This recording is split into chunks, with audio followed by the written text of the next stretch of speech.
orice îi se întâmplă copilului, maica este foarte ușor sensibilizată. Dacă este într-o cumpănă grea fiul ei, chiar dacă s-a purtat mai rău până atunci cu ea, este foarte grabnic, plin de griji și nu știe cum ar ajuta ca să scape din acel impas. O mamă pământească. Am întâlnit de acestea multe cazuri în viața mea de preot. Mama Mântuitorului Hristos este o mare excepție. Mama lui Dumnezeu întrupat.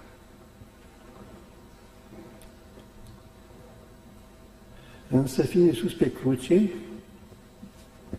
i-a dat Maicii Domnului această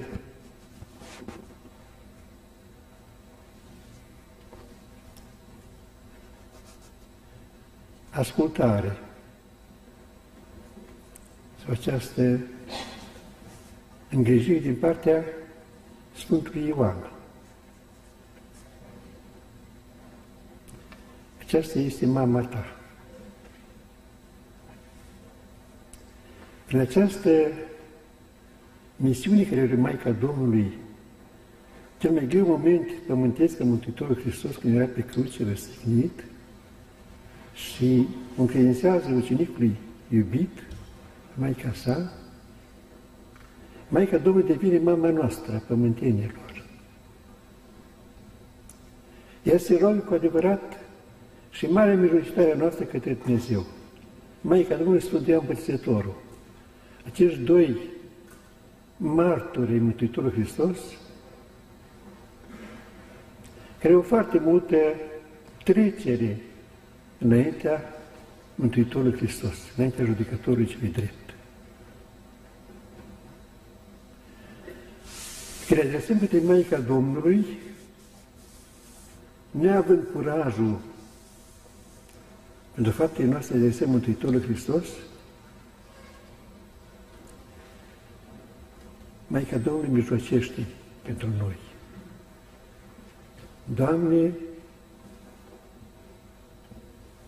eu care te-am purtat în brațele mele, care te-am crescut, viața ta pământească, ajută-mă în rugăciunea mea și ajută pe acest care se roagă mie. În Acatistul Acoperământul Maicii Domnului este acest loc, într-un icos de acolo, în care Maica Domnului se roagă Mântuitorul Hristos, spunând, Doamne, ajută pe cei care mă roagă să mă rog pentru ei. Cuvintele sunt altfel puse acolo, aceasta este ideea. Și se rog cu adevărat și rugăciunea Maicii e primită de Fiul Său, că Fiul Său e Dumnezeu plin de dragoste.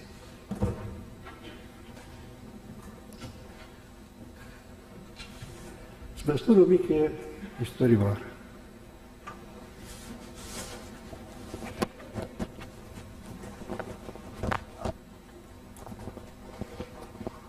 De la închisoare.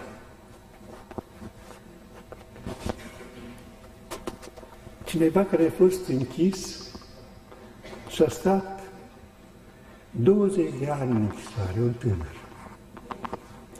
Îmbătrânit în închisoare. Într-o anchetă extraordinar de grea, și-a terminat răbdarea.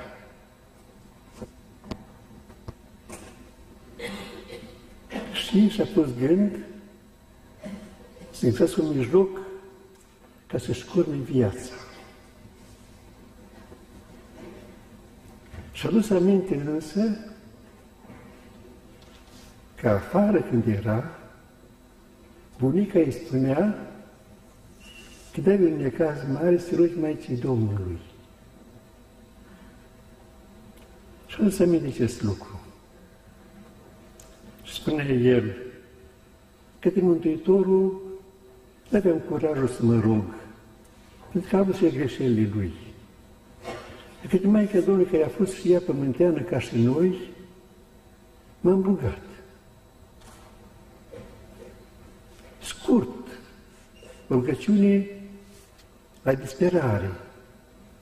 Maica Domnului, nu mai pot suporta dureri și presiuni care mi se fac aici. Ajută-mă să ruga în celulă.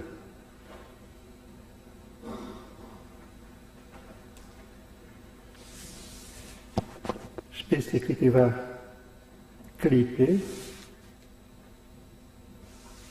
vine intrând în ușa înaltă a celulei o făptură în alb, cu un prunc în brațe. M-ai chemat. Am să te ajut. Fii în pace. Și a plecat mai departe.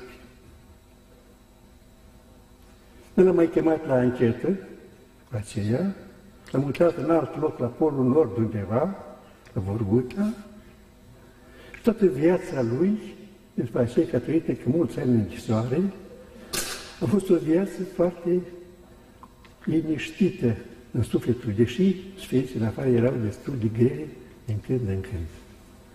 Maica Domnului l-a ajutat în momentul următor după rugăciunea sa. Această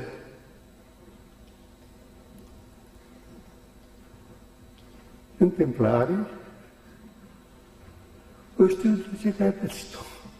El mi-a spus-o. Și în închisoare nu se minte. În închisoare spune fiecare ce are curat în inima lui. Mi-a spus bietul om ce a pățit și cum i s-a rezolvat problema lui. Așa poate fi Maica Domnului grabnic ajutătoare. Însă rugăciunea să fie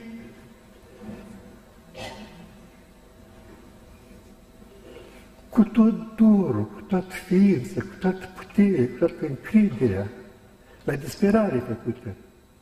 Și rugăciunea se plăiește în momentul următor. Nu trebuie timp